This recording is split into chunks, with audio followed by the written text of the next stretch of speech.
लिंग पुराण में 7 गलतियां बताई है कंगाल होने की।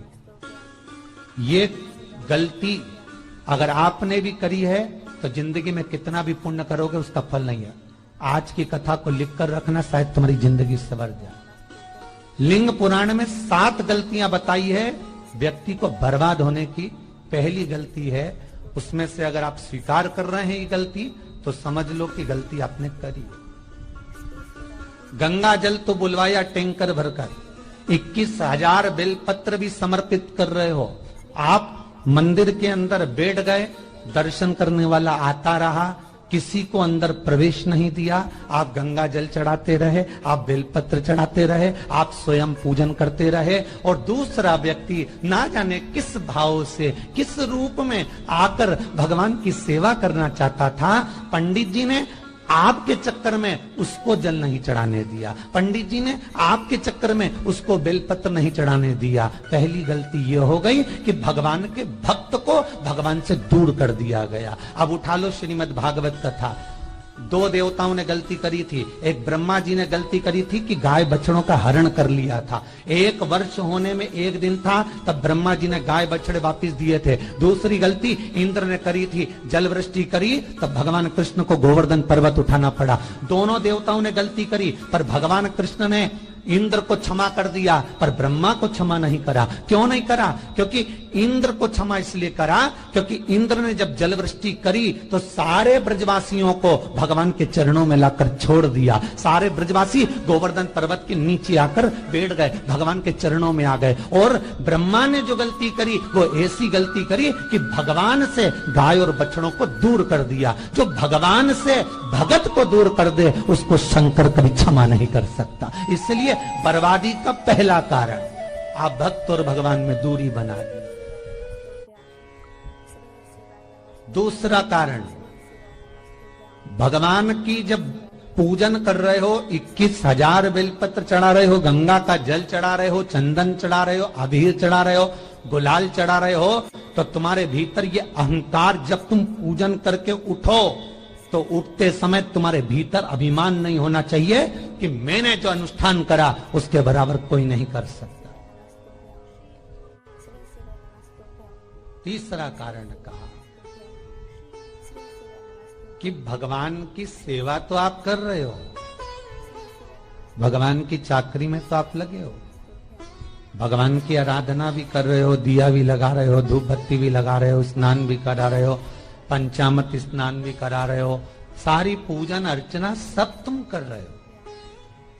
पर हो सकता है इस पूजन अर्चना में आप केवल 3 घंटा पूजन करते हो और बाकी के समय किसी न किसी की जीवात्मा को दुख पहुंचा रहे हो। एक कथा में एक बात कही थी कि भले मंदिर में दिया मत लगाओ, भले मंदिर में जाकर धूप बत्ती मत जलाओ, भले मंदिर में जाकर भोग मत लगाओ, भले मंदिर में जाकर जल मत चढ़ाओ, कुछ मत करो, भले भगवान को नए कपड़े मत पहनाओ, भले तुम्हारी मर्जी पड़े भगवान को भोग मत लगाओ, पर शास्त्र कहता है कुछ मत करो, पर एक काम जरूर करना कि किसी के चेहरे पर प्रसन्नता ला देना तो मंदिर में दिया जलाने के बराबर होगा। किसी के चेहरे पर चमक ला देना, प्रसन्नता ला देना तो अगरबत्ती लगाने के बराबर होगा। किसी गरीबड़े के, किसी दुखी के चेहरे पर अगर तुमने प्रसन्नता ला दी तो वो भगवान को कपड़े पहनाने के बराबर होगा। मालूम पड़े तुम मंदिर में पूरी सब्जी बांटो, मंदिर में भोजन कराओ, मंदिर में सारा पकवान चढ़ाओ, और कोई तुम्हारे कारण अगर दुखी है तो तुम्हें वो सुख का भान नहीं हो सकता। तीसरा कारण है वो सुख नहीं मिल सकता। चौथा कारण है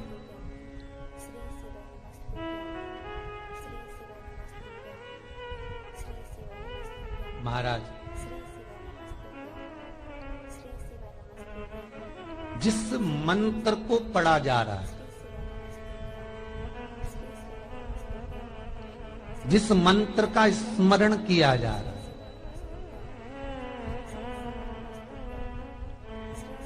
जिस भगवान की माला को हम जप रहे हैं, हम पाठ कर रहे हैं, उसमें त्रुटि। उठा लीजिए दुर्गा सप्तशती। दुर्गा सप्तशती का हिंदी अनुवाद में थोड़ा सा दृष्टांत दिया है, आपको मालूम होगा।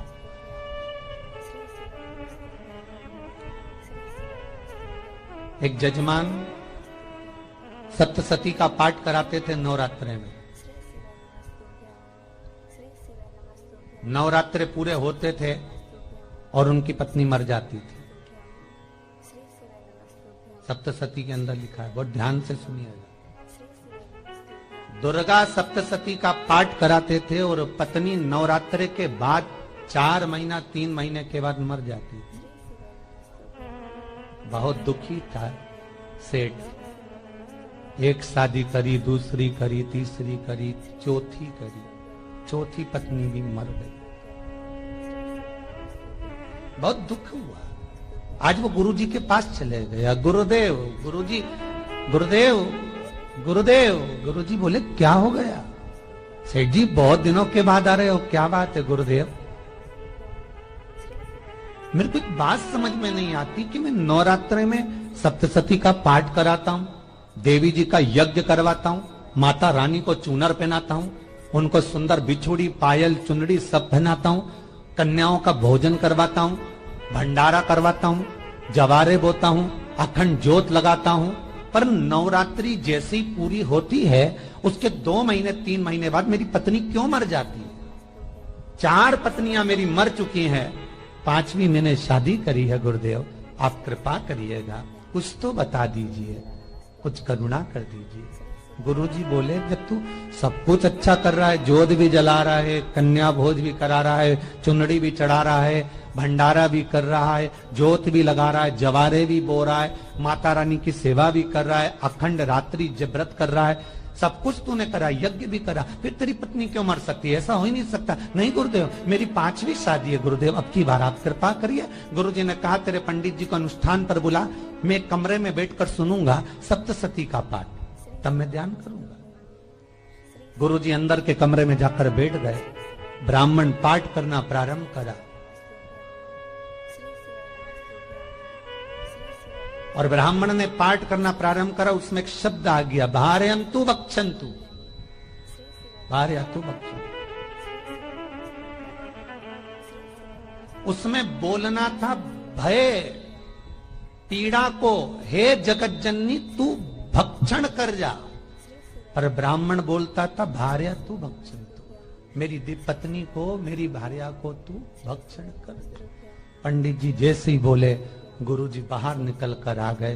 पंडित जी को रोका, रुकिए गुरुदेव, आप हर साल अनुष्ठान कर रहे हो जजमान के यहाँ और बोल देते हो भार्यन्तु भक्षन्तु, हे देवी तू मेरी पत्नी को खा जा, तो माँ हर बार उस पत्नी को निगल जाती है।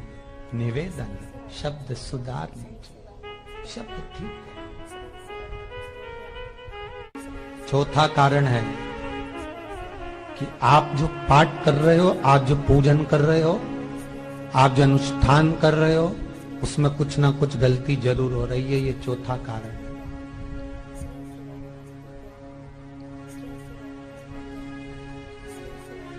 एक बार पूरे घर के लोगों को बिठाओ, अपने घर के लोगों को, मम्मी से पूछना मम्मी तुम कौन कौन सा पाठ करती हो?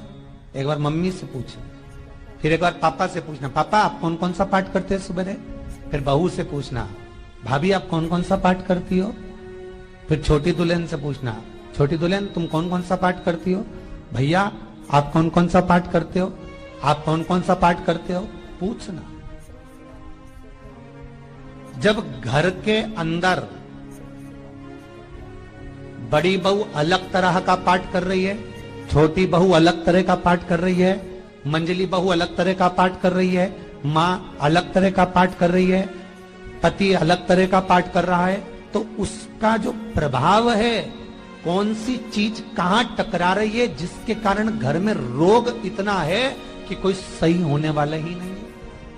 अब तुम कहो कि सीवर वाले गुरुजी ने उपाय बताया, हमने बहुत करा, पर सही क्यों? तो सही क्यों नहीं हो रहा है? उसका कारण है या तो बड़ी बहू जो पाठ कर रही, या सास जो पाठ कर रही, जो पति जो पाठ कर रहा है, नाते जो भी उस घर के अंदर रहकर जो पाठ अर्चना कर रहा है, उसमें जरूर कुछ ना कुछ ऐसा हो रहा है जिसके कारण वो काम नहीं कर पा रहा।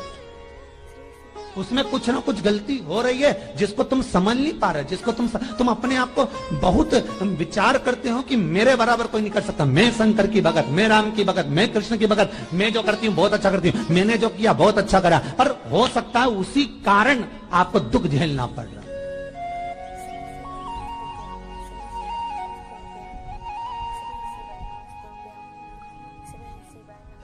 उसी के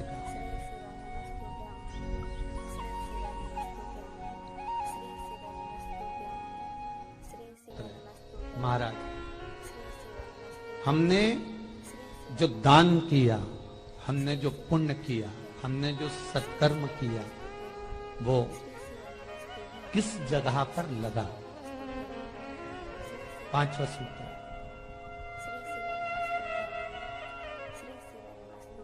जो आप दान कर रहे हो, जो आप पुण्य कर रहे हो, सत्कर्म कर रहे हो, वो किस जगह पर लगा? ये पांचवा सूत्र। फिर निवेदन करेंगे, गाय, बेटी और लक्ष्मी 50 बार विचार करना तब किसी को देना। बेटी किसी ऐसे को मत ब्याह देना जो जुआ खेलता हो, मदिरापान करता हो, मांसाहार करता हो, वेश्यावृत्ति करता हो। वो बेटी का सम्मान नहीं करेगा। बेटी रोएगी तो कन्यादान करने वाले को रोना पड़ेगा। दूसरे नंबर पर गौ माता, गाय ऐसे ब्राह्मण को दान मत देना कि ब्राह्मण के घर में खुद रहने की जगह नहीं और गाय को ले जाकर तुमने दे दिया और उस ब्राह्मण ने जब तक दूध दिया बांध कर रखा, एक तगाड़ी बाल्टी साड़ी के चक्कर में ले लिया, सोने के सींग के चक्कर में ले लिया और बाद में वही गाय कसाई के हाथ में बिक गई और कसाई ने काटा तो बद्दुआ तुमको लगी।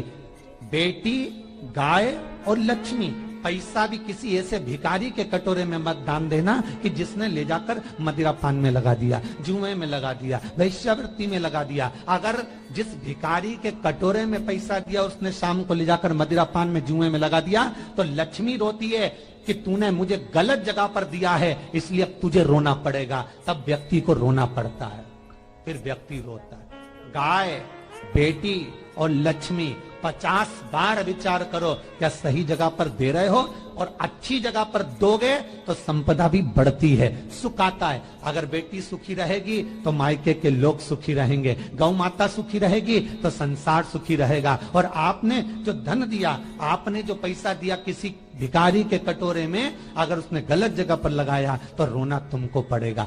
किसी आजकल के भिक्षुकों को अगर रोटी दे दो तो लेते ही नहीं, आटा दो तो नहीं लेते।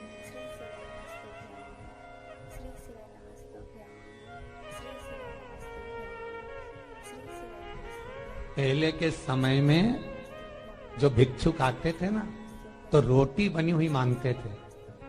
बूढ़ी बूढ़ी माताएं जानती होंगी, चिमटा बजाकर, घुंघरू बजाकर कहते थे भोजन, तो 2 रोटी निकाल कर दे दी जाती थी घर से। लो बाबा, तो माता इतना प्रेम रखती थी, केवल रोटी नहीं देती थी, बाबा बैठो हम सब्जी ला कर देते। इतना प्रेम था बुजुर्ग माताओं का, बैठो।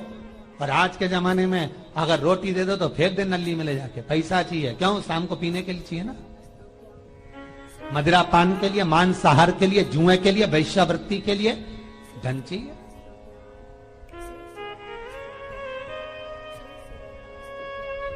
भोपाल के और इंदौर के, इंदौर का राजवाड़ा चौराया और भोपाल का लाल घाटी चौराया, इन दोनों चौराहे पर इतने से बच्चे लोग भीख मांगते हैं और उनकी माताएं और उनके पिता रोड के किनारे पर चिलम लगाते बैठे रहते हैं, पांव लंबे करके पड़े हैं और ये कमा कमा के उनको दे रहे हैं। और धन्य हैं ऐसे लोग जो उनको दान भी दे देते हैं।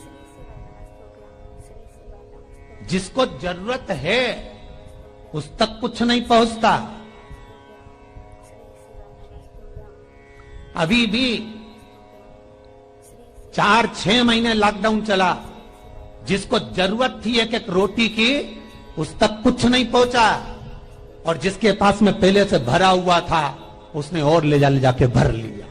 जिसको जरूरत थी उस तक नहीं पहुंचा। अभी ठंड आ रही है, बहुत सारी संस्थाएं कंबल बांटेगी, रेलवे स्टेशन पे लोगों को कम्बल उड़ा रहे हैं, कोई सो रहा है जमीन पर उसको कम्बल उड़ा रहा है, बस स्टैंड पे चले गए कोई रोड पे सो रहा है कम्बल उड़ा रहा है, तो इतना बड़ा नाम चलेगा कि उनने कम्बल उड़ाए, कम्बल उड़ाए, कम्बल उड़ाए। और वो कम्बल जिसको उड़ाया वो दूसरे दिन जाकर कपड़े की दुकान पर बेच के आ गया, 200 रुपए लिया है, रात को पीकर फिर सो गया, क्योंकि फिर कहीं कहाँ आएगा, फिर उड़ा के चले जाएगा, क्योंकि इन्होंने तो ये करके रखा है कि नाम कमाना है तो कम्बल उड़ाए जाओ।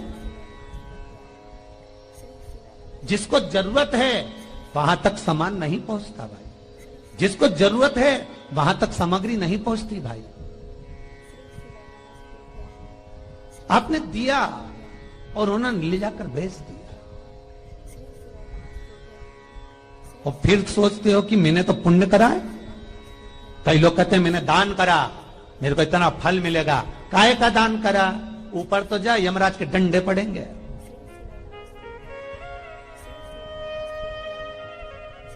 रेल में, ट्रेन में आप बैठ जाओ, रिजर्वेशन कोच में, छोटे छोटे लड़के आते हैं अपना कपड़ा उतारते हैं।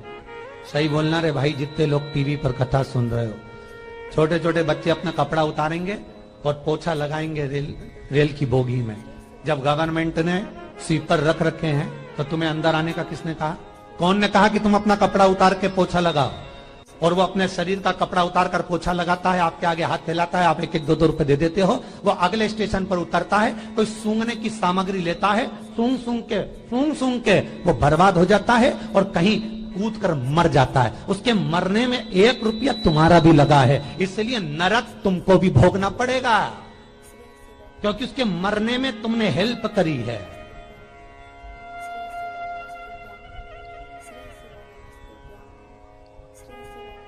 तुमने तो रुपया दिया था भोजन करने के लिए, उसमें कोई सूंघने की सामग्री ले ली और सूंघ सूंघ के नशे में मर गया। उसके मरने में 2 रुपए तुम्हारे हैं, 1 रुपए तुम्हारा है, तो भोगना तो तुमको भी पड़ेगा ना।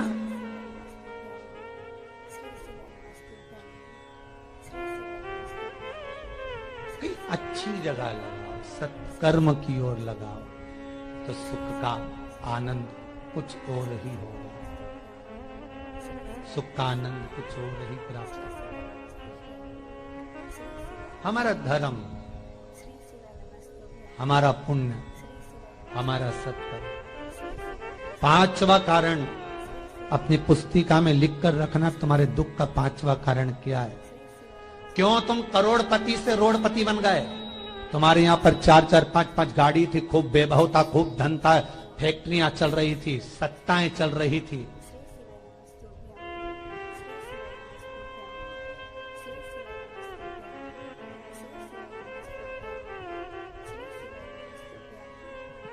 खूब सत्ताएं थी, खूब वैभव था, खूब धन था, पर कुछ भी नहीं, सब धरा की धरा रह गई। सारा कोई वैभव बचा ही नहीं, कोई वैभव नहीं। एक हमारे सेंधवा के भगत हैं महाराज, बड़े भावपूर्ण भगत।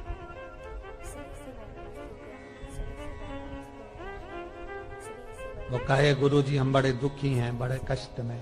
हमने कहा कष्ट का कारण कुछ ना कुछ जरूर होगा, दुख का कारण जरूर कुछ ना कुछ होता है। कहने लगे गुरुजी हमारी तो जीनिंग चलती थी, खूब फैक्ट्रियां चलती थी, इतना जीनिंग फैक्ट्रियां थी, इतना चलता था,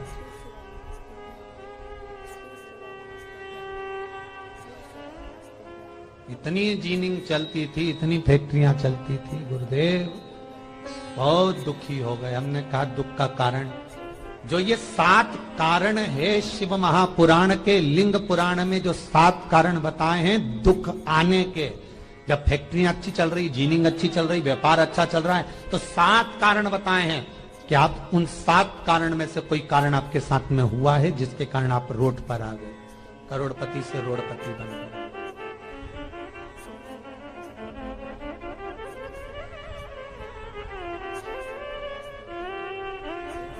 कभी कभी नगर में, गांव में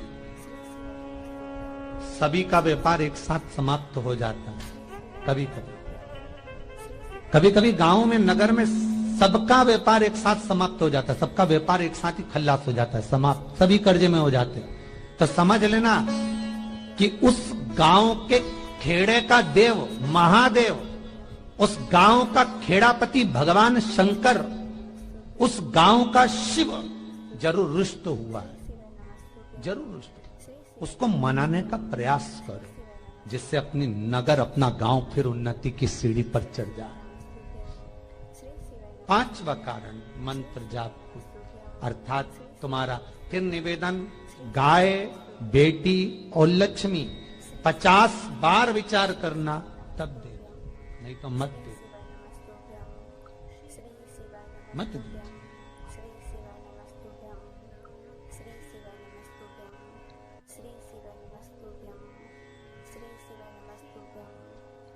और महाराज भगवान शिव की कथा का छठा कारण बता, हमारे दुख का कारण छठा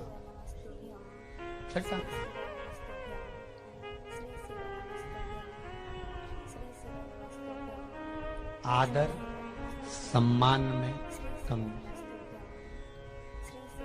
घर के जो बड़े हैं, घर के जो बुजुर्ग हैं, घर के जो आदरणीय हैं, उनका सम्मान नहीं करता। सुंदर कहा, जिस घर में माँ बाप की इज्जत नहीं होती, उस घर में देखना कभी बरकत नहीं होती।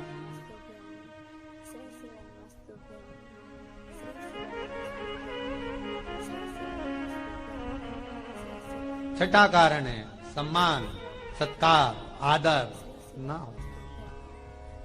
जब धन। सातवां कारण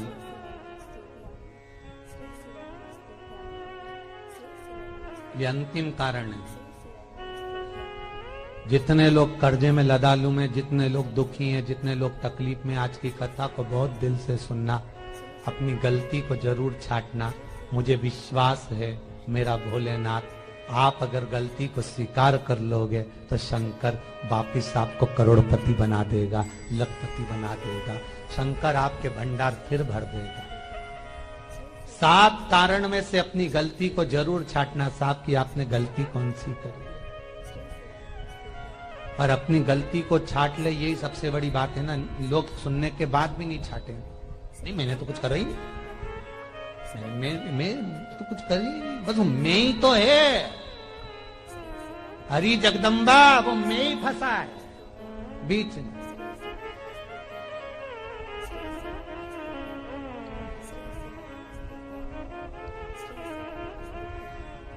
सातवां कारण महाराज, किसी का बेकार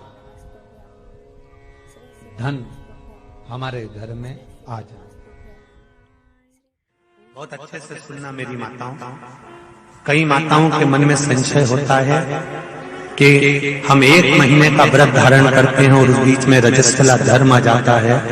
वो रजस्वला धर्म आता है तो हमारे महीने भर का नियम का क्या होता है?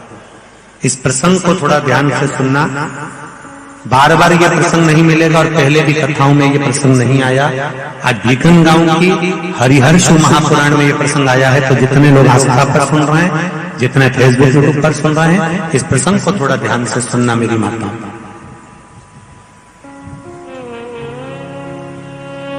बहू ने अपने ससुर से कहा, पिताजी मैं कार्तिक के महीने के स्नान का नियम तो ले लेती हूँ। मैं कार्तिक के महीने, कोई माता कार्तिक के स्नान का नियम लेती है, कोई माघ महीने का स्नान का नियम लेती है, कोई चैत्र महीने के स्नान का नियम लेती हैं, कोई फागुन का लेती हैं, कोई बैसाख महीने के स्नान का नियम लेती हैं। कई माताओं की आदत रहती है, कई पुरुषों की आदत रहती है कि मैं 1 महीने तक कार्तिक का स्नान करूंगी। पर वो कार्तिक के स्नान में कुछ दिन ऐसे आ जाते हैं कि उसमें रजस्वला धर्म आ जाता है। अब वो रजो धर्म आ गया, रजस्वला धर्म आ गया, तो उस बीच में उसका नियम पूरा हुआ कि नहीं हुआ? उस बीच में वो 5-7 दिन जो स्नान के लिए नहीं गई, पूजन नहीं करी, तुलसी को जल नहीं चढ़ाया, शालिग्राम जी का पूजन या ठाकुर जी का श्रृंगार नहीं कर पाई, तुलसा महारानी का गीत नहीं गा पाई, तुलसी जी का दीप नहीं लगा पाई, तो उसको कार्तिक के महीने का, क्योंकि ये रजस्वला धर्म तो प्रत्येक महीने आना,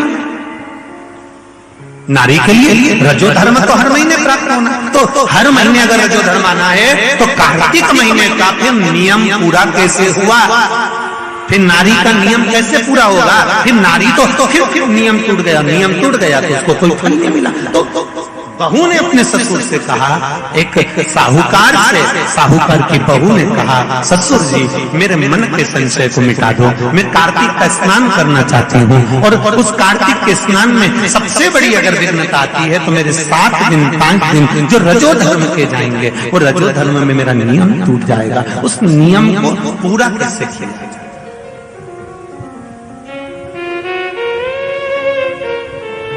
वो नियम पूरा कैसे होगा? कार्तिक के महीने का स्नान करने वाले जरा ध्यान देंगे, चाहे वैशाख स्नान करें चाहे माघ का स्नान करें, मेरी माताओं का रजो धर्म 7 दिन 1 महीने के अंदर आ ही जाता, और आया तो वो नियम टूटा। उस नियम को पूर्ण कैसे करा जाए? कहा, साहूकार ने कहा कि बहू मैं इतना विद्वान तो नहीं हूं, ज्ञानी तो नहीं हूं, पर मैं मेरे गुरु से इस बात को स्मरण कर आऊंगा। अब बहू को कार्तिक का महीना आ रहा है, कार्तिक के महीने का उसको इंतजार था, वो इंतजार में बैठी है। मात्र कार्तिक आने में 8 दिन बचे थे। अब देखिएगा जरा आप में और बहू में क्या अंतर है। कार्तिक के महीने आने में 8 दिन बचते हैं तो आप पुताई चालू कर देते हो। बोलो सही है कि गलत है?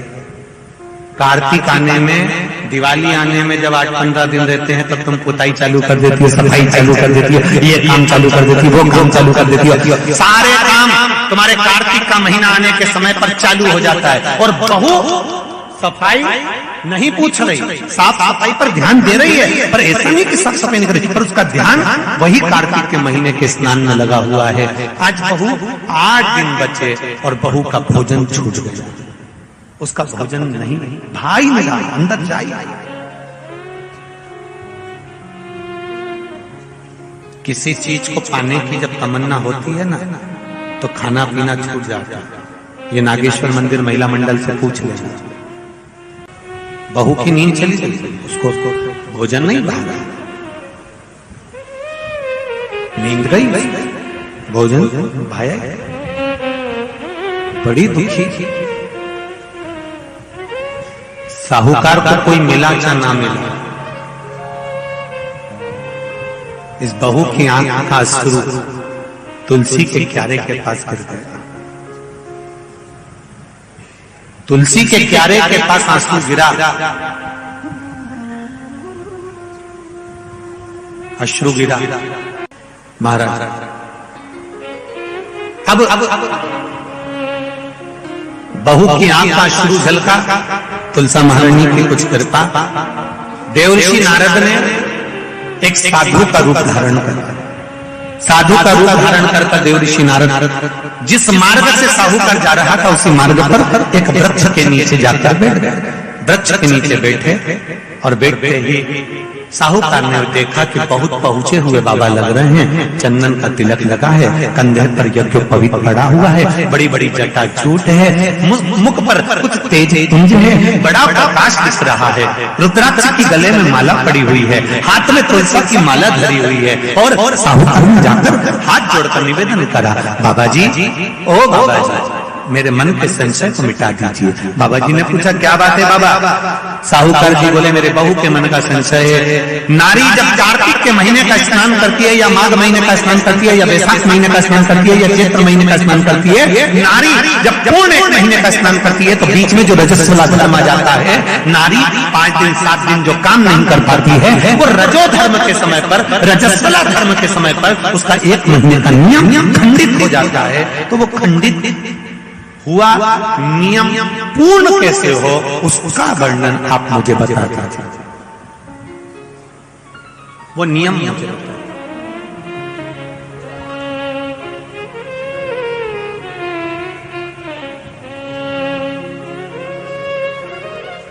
संत के रूप में बैठे हुए देवऋषि नारद श्रीमन नारायण श्रीमन नारायण 7 बार देवऋषि नारद ने नारायण नारायण नारायण नारायण कहा। कहने पर देवऋषि नारद ने बोला, सुनो साहूकार जी, सुबह के समय पर जब आपकी बहू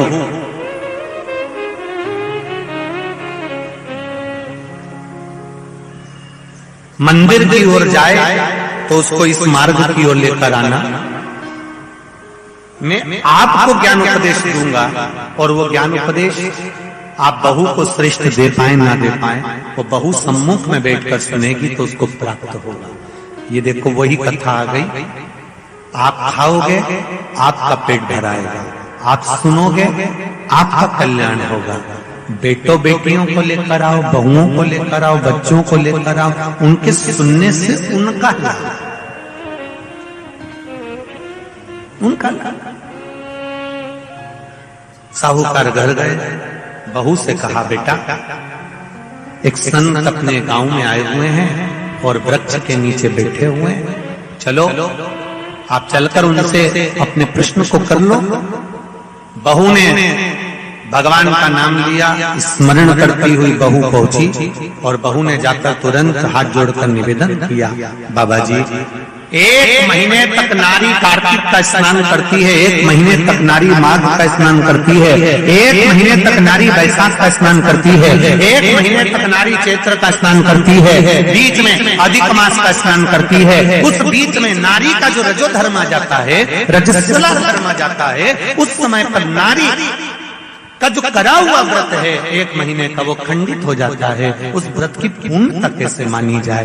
तो उस समय पर देवऋषि नारद जो संत के वेश में थे, उन्होंने कहा कि बहू एक काम करो पुत्री, कार्तिक महीने के पीछे के जो 5 दिन 7 दिन पचवीगन के होते हैं, अगर नारी का रजस्वला धर्म बीच में आ जाता है तो पीछे के 5-7 दिन में से अगर एक दिन भी नारी ब्रह्म मुहूर्त का स्नान कर कर, सुबह का स्नान कर कर तुलसी में दीप प्रज्वलित कर देती है तो उसके बीच का जो खंडित भाग है वो समाप्त हो जाता है, उसे पूर्ण फल की प्राप्ति। अब फिर सुन लीजिए अच्छे से, अगर मान लो वो पचवीगन में ही नारी का रजो धर्म आ गया तो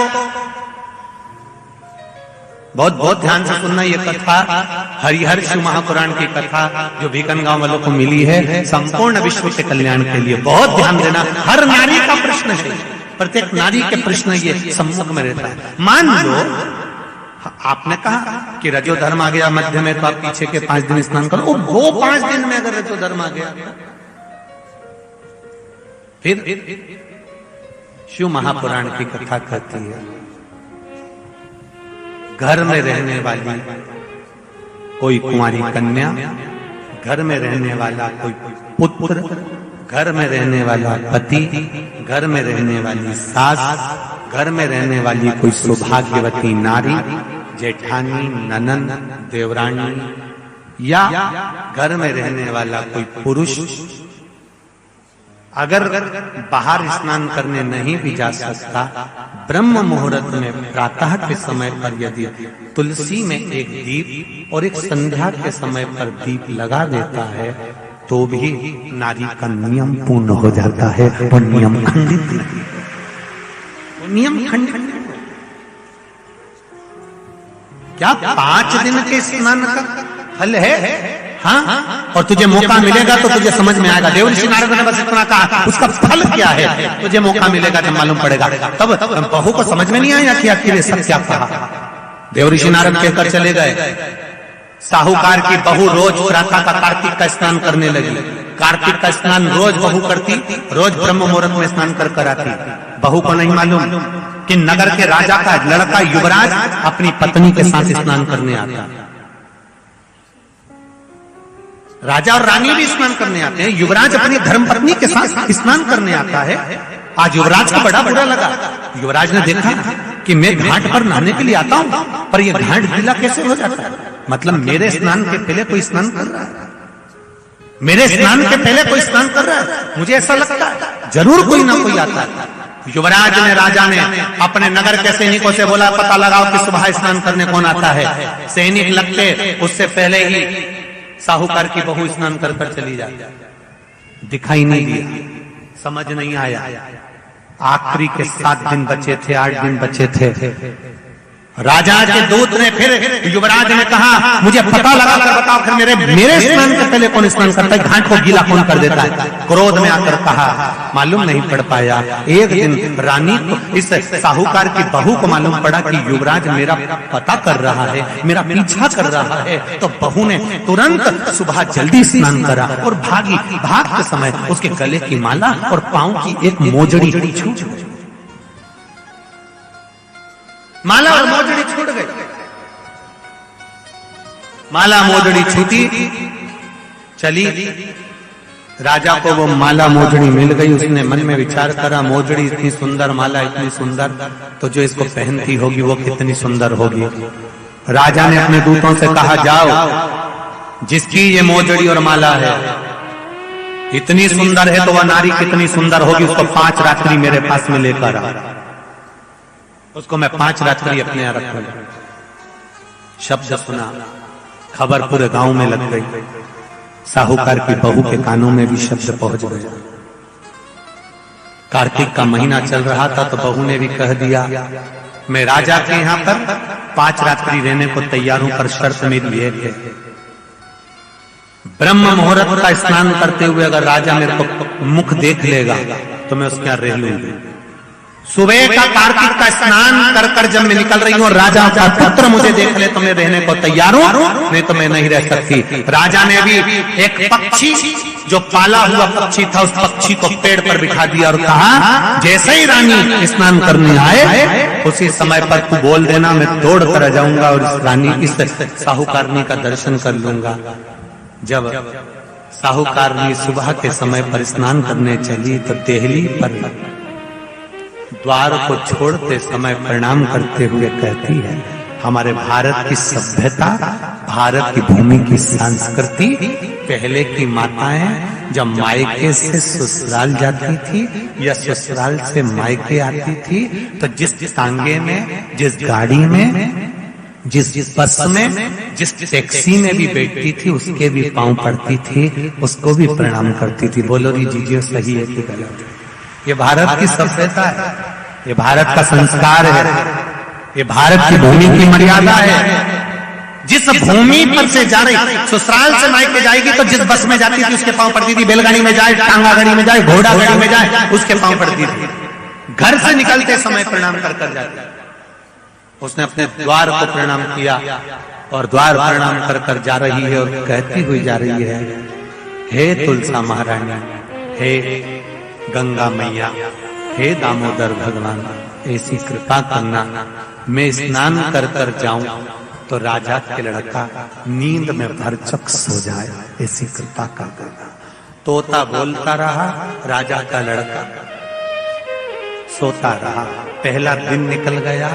दूसरे दिन राजा के लड़के के मन में प्रश्न आया कि मैं तोते से पूछूं, क्यों रे तोता, क्या वो साहूकार की बहू नहीं आई थी? आई थी, स्नान करके गई, तो मैं जग नहीं पाया। उसने विचार करा, कुछ ऐसा काम करता हूं, पुड़िया में लेकर बैठ गया मिर्ची, रात्रि को डाल ली आंख में, रात भर नींद नहीं आएगी। साहूकारनी फिर चली, द्वार को छोड़कर प्रणाम करा, दरवाजे को प्रणाम कर कर, द्वार को पूजन कर कर, जब प्रणाम कर कर चली तो निवेदन कर कर चली, हे द्वार देवता, राजा के लड़के को सुला देना। ये स्कंद पुराण की बात शिव महापुराण में भी लिखी गई। पशुपति व्रत में एक नियम है, जब मंदिर में दिया लगाकर जाते हो तो घर के दरवाजे के राइट सीधे हाथ पर दिया लगाते हो। बोलो सही है? सीधे हाथ पे दिया लगाने का महत्व क्यों है? क्योंकि हम मंदिर से चलकर जब आते हैं, अपने घर के सीधे हाथ की ओर जब दिया लगाते हैं तो भगवान से निवेदन करते हैं कि मेरा ये द्वार है और आपके भरोसे पर है, आपको संभालना। दूसरे दिन उसने मिर्ची डाली राजकुमार ने, तो भी उसकी नींद लग गई। तीसरे दिन उसने अपने शरीर पर कट लगा लिया कि इसकी जलन होगी तो नींद नहीं आएगी, मालूम पड़े तो भी नींद आ गई। चौथे दिन उसने आगी जलाकर बैठ गया तो भी नींद आ गई। पांचवें दिन भी उसको नींद आ गई। 5 दिन तक उस साहूकारनी का मुख नहीं दिखा। राजकुमार घर चले गया, गुस्से में लाल हो गया, शरीर में एक रोग हो गया, शरीर पोड़ी हो गया, टपकने लगा, खाल गलकर गिरने लगी। राजा को चिंता लग गई, मेरा इकलौता लड़का और उसकी शरीर की काया बिगड़ गई, उसकी काया समाप्त हो।